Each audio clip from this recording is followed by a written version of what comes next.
No, Xi Jinping, you may be the president, the general secretary, the supreme leader.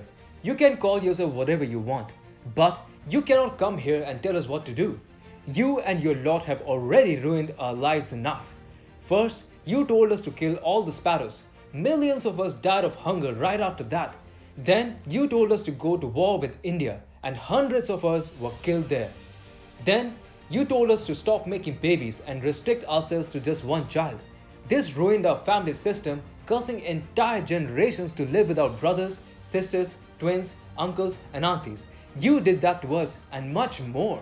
And now, you want us to loosen our pockets and spend our savings so that you can take credit for saving this ailing economy? Haven't we toiled enough for the Communist Party?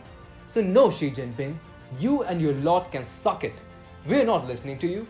This is what the Chinese seem to be telling Xi Jinping, and their recent actions are a show of defiance.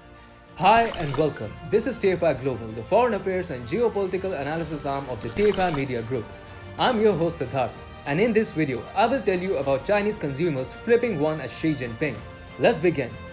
The Chinese government and masses are enmeshed in a veiled tussle where the government is seeking to ratchet up domestic consumption while the consumers remain tight-fisted. A lot has unfolded in China in recent months. The Common Prosperity Campaign and the dual circulation policy remain at the fulcrum of Xi Jinping's renewed approach towards the economy.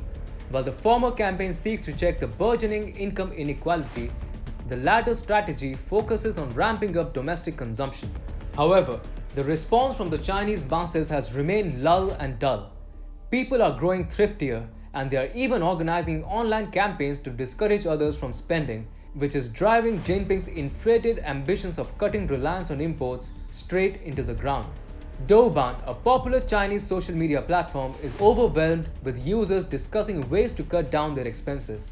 Banking on the ravaging pandemic and Jinping's destructionist economic policies, the group named "Have You Downgraded Consumption Today?" has gotten attention from the users lately. The group has seen the number of its users double to 3 lakhs in a year.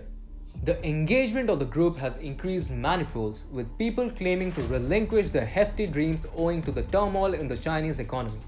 A user on the group wrote, "I used to live from paycheck to paycheck for the 4 years ever since I graduated from the university, but the pandemic has given me a thorough sense of crisis.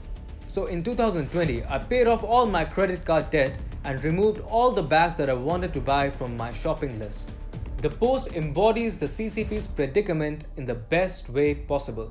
The pandemic has forced people to rethink their spending behavior with more focus on savings and the future. Even young people, who are perceived as the most free-spending consumers, are thinking more carefully about their wallets. Resultantly, the future of Jinping's dual circulation policy now hangs in balance. The contribution of consumer spending to China's GDP is declining rapidly. As per the World Bank, China's household and government spending as a share of GDP dropped to 54.3% in 2020 from a high of 85% in 1962. Moreover, China's national income has increasingly been allocated towards governmental institutions and not the households, which explains the rapid decline in household consumption. The turmoil in the Chinese housing sector is the other reason behind China's fast plummeting retail sales. Real estate property accounts for 40% of China's total household assets. With top real estate developers collapsing at a mad pace, the crisis has stoked concerns among Chinese consumers. They have grown skeptical about the aspects of future growth in the Chinese economy, forcing them to rein in their spending. For years, the Chinese government kept fueling its housing sector, which in turn helped the Chinese government stabilize China's economic growth rate. Now, as China's housing bubble explodes in the CCP's face, China needs other means to sustain its economic boom. Increasing consumption is the most preferred way to bring the economy back on track, but the Chinese find this idea extremely unviable. People want to save more. They don't want to be caught napping when another wave of the ravaging pandemic forces them shut inside their homes. China's central bank in the second quarter saw nearly half of respondents from urban households say that they intended to save more.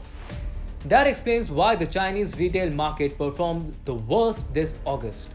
Online and physical retail sales expanded by 2.5% in August, far below the roughly 7% expected by economists.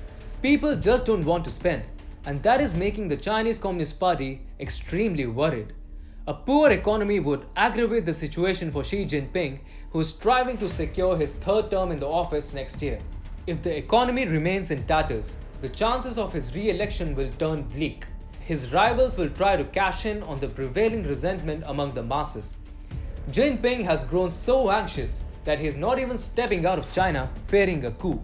The Chinese youth are already organizing lay-flat campaigns calling on the working population to opt out of stressful lifestyles and instead focus on well-being and mental health. Now, the failure of Jinping's dual circulation policy shows that the biggest hurdle in the CCP's path to establishing itself as the only invincible force in the world is the Chinese populace itself.